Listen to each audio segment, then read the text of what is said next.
Welcome. On this channel, we do unscripted, unedited videos of Linux programming and stuff. If you're new to the channel, you should probably check out the notes in the description. I'll be picking up pretty much where I left off in the previous video. We're kind of in the process of prompt engineering a client and server, kind of as to form maybe the basis of the game engine, but more realistically, it's just a learning tool so that I can build up something and then learn from it. So here, let's jump into the code. So projects LPS, prompts.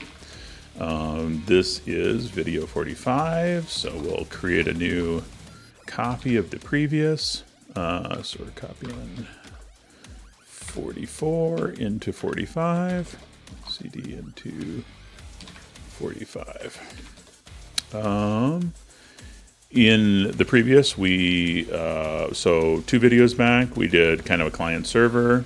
Then we kind of focused more in on the client in the previous one to get it to do what we want, to verify that it is, maintaining the connection. The goal here is for the server to handle long-lived client connections that are sending a binary message format to it.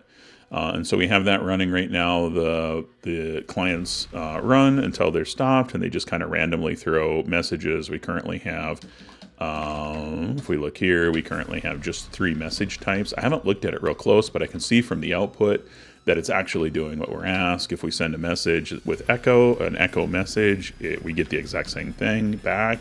If we send reverse, it's reversing the string that it contains. And if we send time, it just gives us a timestamp. And this is currently our message format, as simple and basic as it could possibly be. It is simply the enum for the type, and then it is the length of the body, and then the body is some binary data that is appropriate for that message type. It's just a string always right now. Okay, but what we need to do today in this video, is we're going to work on the server a bit more. So right now, it's generating a pretty good little program for us, but we started out using epoll. I did that thinking that it would be less complex, and then I would dive in and learn how epoll works. But I'm realizing that's just a waste of time. I know that we're going to write this for epoll because the performance is so much better. And so we are simply going to make that one character change to this prompt and regenerate the entire thing and see and start to look at the code from there. So let's make sure we got and let her fly. We'll download these. We'll make sure that they compile and run. And kind of going forward from there, it's about shaping the code, right? I want to shape the code a certain amount. This is where I think that the value of doing this through the prompts starts to decrease really quickly, right? I'm still going to try and do some big architectural shifts, like, well, first I'm going to read the code. I don't know what it's going to give me. But I'm assuming that I'm going to want to move the handling of the messages into... I want to have multiple worker threads processing the messages. So I don't think, given the way the prompt is written, I wouldn't expect to get that right now. So there'll be some work to do there. So let's jump up to the top here. We know what the prompt is. We asked it for it. We might come up and read that in a little bit just because it's changed now since we're talking about. This does not look any different, but I am going to, we're in 45, so I need to jump to here, and then this is message.h. I don't think it's changed any, but just to be safe. Oh, it is giving us a max body length and a max message length. Okay, so here we have, yeah, a single-threaded epoll based server, so it's almost certainly not creating threads to process the messages. So let's scroll to the bottom of this and download server. And then let's download client.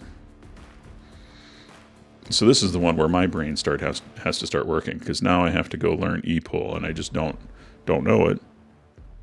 And I'm sure there'll be a little bit of an overhead to accomplish that. So let's take the make file.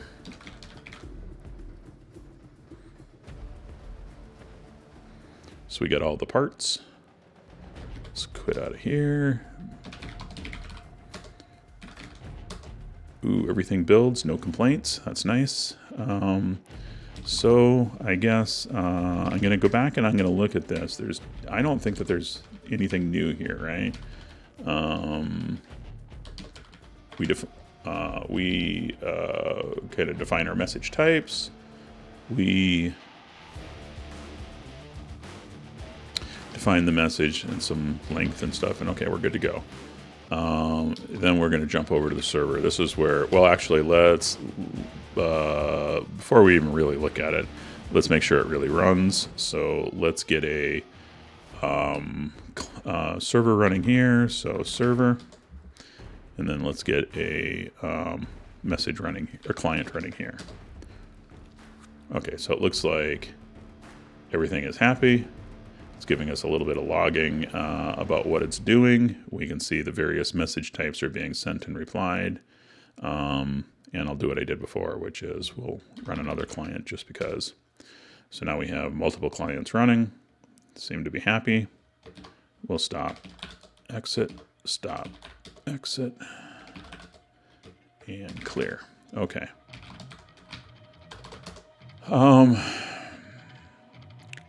We seem to have what we wanted. Let's take a look at server.c. So we got main.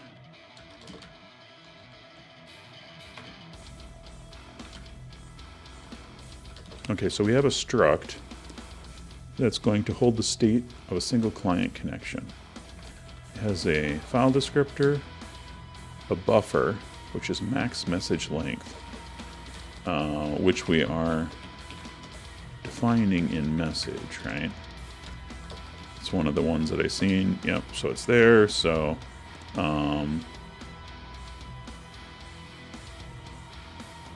makes sense. So one of the things that I would want to add to the prompt right now is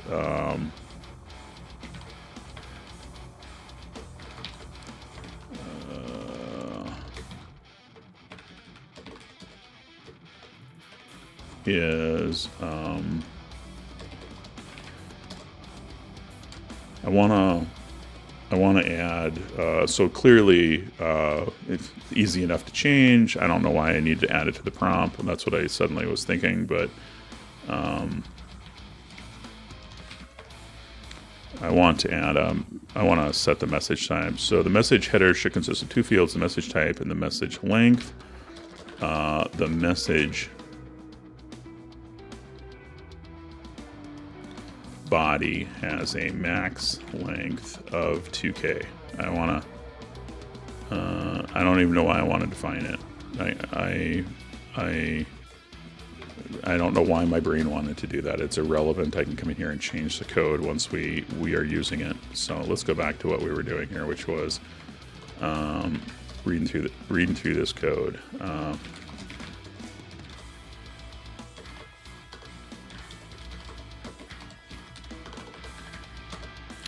So, and then you're also keeping track of how many bytes you've read for that particular message. Makes sense, right? So it's going to, somewhere it's just in this loop, and it's saying, okay, here's the file descriptor you're reading from. Here's the buffer to put shit in. And here is the amount of stuff that you've read so far. Keep on reading, and then I'm sure what it does is at some point, oh, I've read it all. Okay, so now let's go process it. Just going to read through this. We have a setup listeners, setup non-blocking. That's interesting. The name isn't very descriptive. Handle new connection, handle client data, process message. So I'm sure, this is just what it's saying. It's do what you need to for a connection. This is saying, oh, there's some data that came in for that particular client. We'll read as much as we can into the buffer. And then no more, and then we'll. I wonder what it does when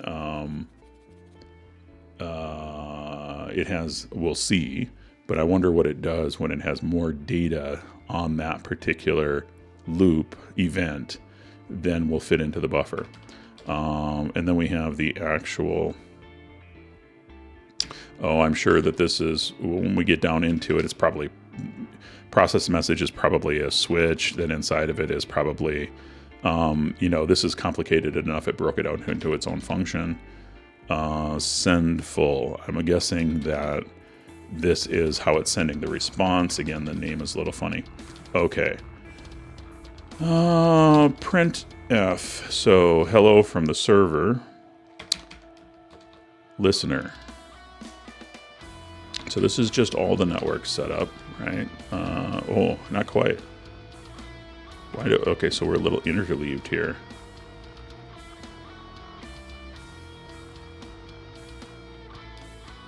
Are we in main?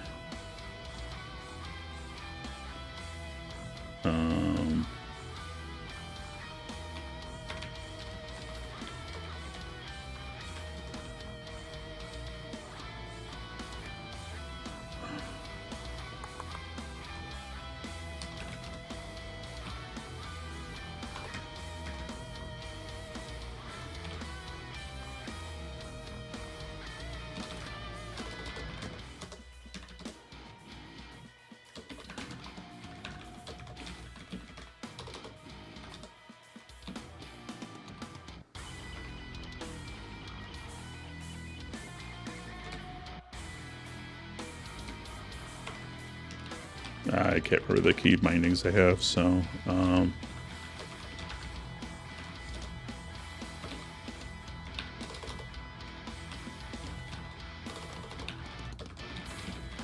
sorry.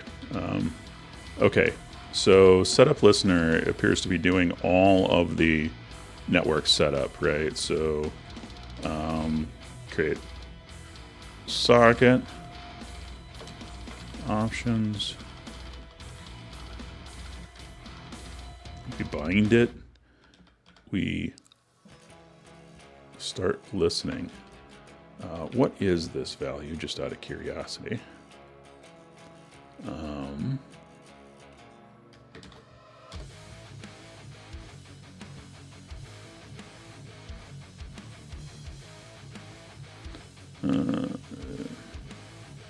Background. Okay, so it's going to be defined here.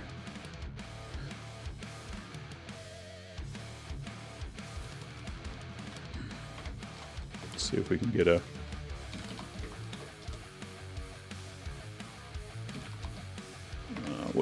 What was the header file again? It's socket.h. That ain't gonna work. What's the function it's using it in? That's what I want.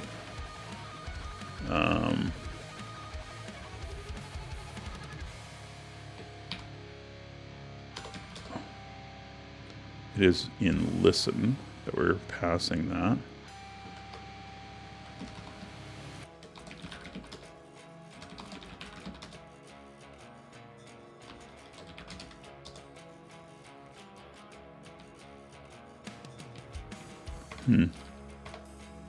Okay, I'll figure it out later. Actually, I want to know now. So,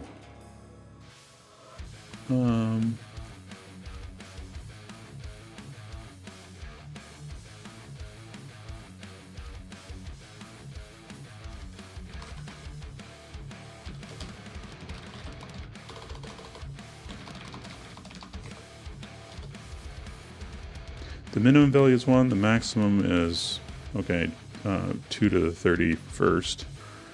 And the default value is 1024.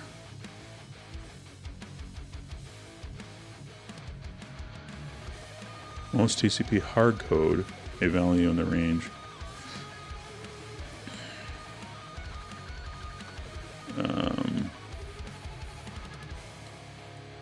Okay, so something to investigate down the road. So we listen and we set up a non-blocking. So set non-blocking on the file descriptor. Oh, that's a function that we have here. Oh, it's right here. Set non-blocking, you pass it the file descriptor. You're going to call file control, pass some bit flags. Potentially it can error. We just make it non-blocking. Okay. So that all makes sense, right? So coming in here, we set up the listener. All of that file descriptor is set up as non-blocking. We start to set up epoll. Epoll create.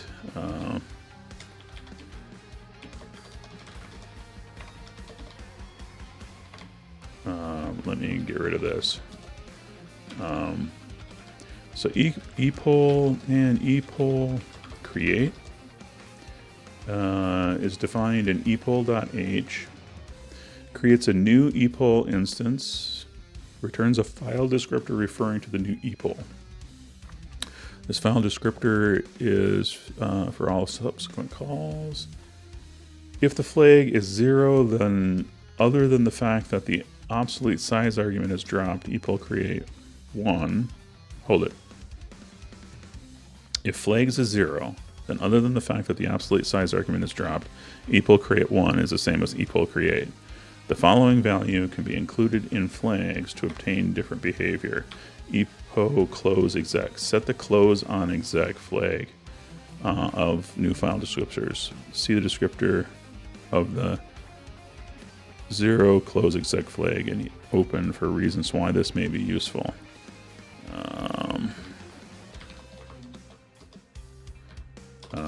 It's in open 2, and open. Not XDG open, man 2 open.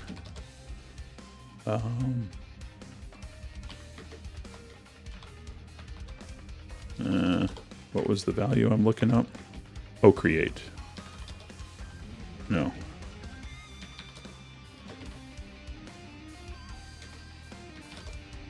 The value I was looking up was close exec.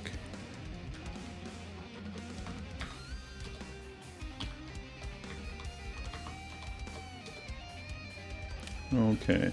By default, the new file descriptor is set to remain open across exec CVE. The FD close exec file descriptor flag is initially disabled. Close exec flag. So this has something this has something to do, and I'm not going to dig any deeper. It has something to do with if you fork a child and how it looks at that file descriptor. Something that would probably be useful to know, but I'm not going to fork anything in this implementation. So we go do create. We look for an error. We have a struct for events. I'm going to try and read through this without diving too deep. Oh, I know a thing I want to do. Might be good for learning this. So let's take the prompt. And let's say, when writing C programs, we can still say C programs. When writing programs, create is it graph viz or viz graph? I always get this wrong. Graph viz. Yep, graph viz.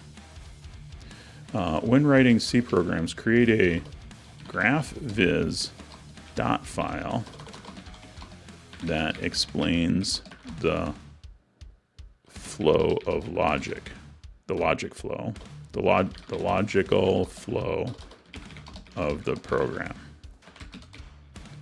When creating dot files, provide instructions for turning them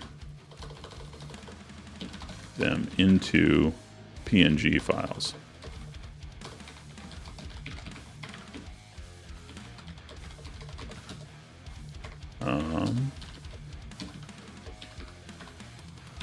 So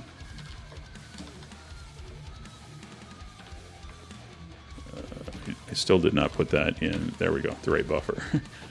3 tries. So let's hop back over to here. Let's reset that. Let's give it that and let it run. And so in addition to having to be able to read through the code, now I'll be able to look at a visual representation of what it created. It should make it a little easier to decipher it, and all of the all the different constants and header, all the different constants, functions, and where everything's at. I probably should have also looked through the includes just to give myself an idea of what it was pulling in. I didn't even get to it, and we can hop over and do this while it's thinking. But so server, I didn't even really get to the bulk of how it goes here. So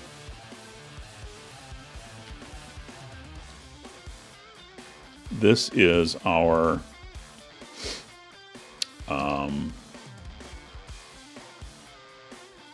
main epoll loop. It's pretty tight, right? So it's looking for, it's waiting on an event. If it gets some kind of error, it bails. Otherwise, it loops through the number of events, and it has an array. It adds the data. So it's adding a, let's see here. So it's saving the listener file descriptor into the event, the indexed event struct. So events. So we have an array of epoll events, which is, where did we define these? Up here, right?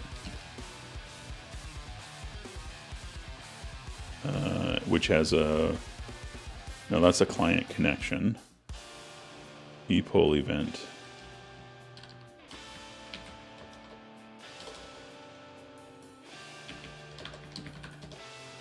Is that a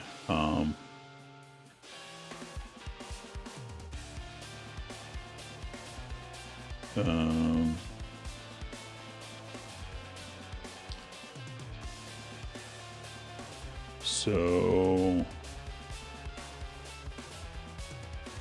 event is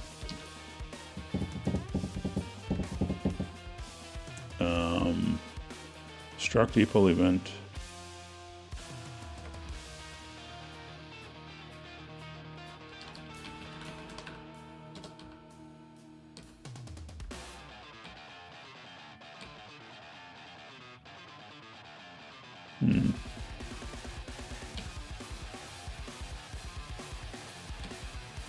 So epoll event is defined in, must be defined in epoll,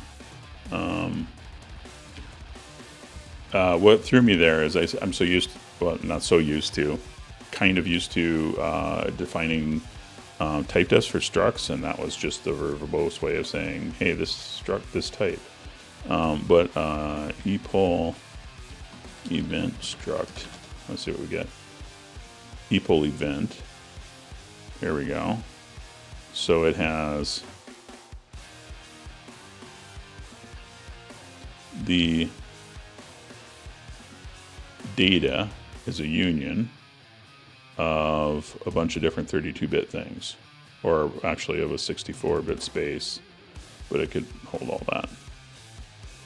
And epoll data, so there's a union, there's an epoll data type, epoll data .t, ._t,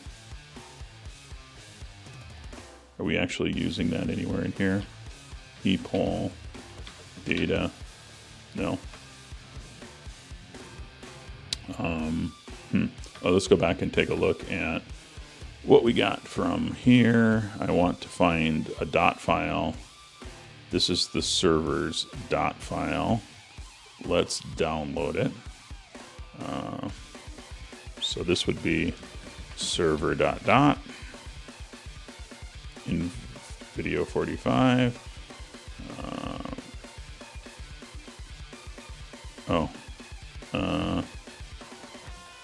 I think it gave us a make file to do it, so make PNG. I'd have to download the make file for that to work. I am on top of things. So there's our new make file.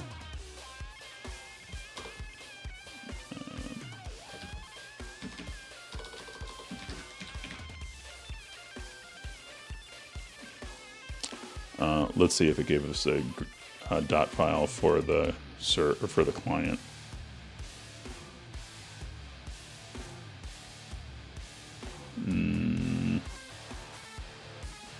So that's the server's workflow. Okay, I don't think it did. I don't remember how I worded. Oh, I probably only. It doesn't matter. Make PNG. Make. Wow. Make PNG. Vim makefile.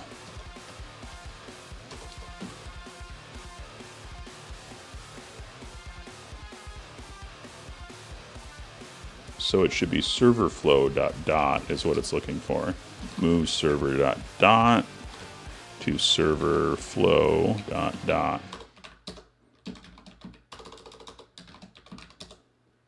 And I'm going to move this server flow PNG to so I can find it quicker. Let's come here, open File Explorer, go to. Ooh, very sideways. Start, listen port, accept new connection. Okay, so I might have it tune the dot file, but I mean that's the good enough probably. Okay, I think I'm gonna call this a video. We managed to flip it over to epoll. We know that. Did we test it? Yeah, we tested it. We know that it works. We got some logical flow out of it. What we really need to do, I don't know what this we is. What I really need to do, I mean, we is, and you can follow along. What I really need to do is to just work through epoll and truly understand it. That diagram will help. So that is where I'll be going in the next video.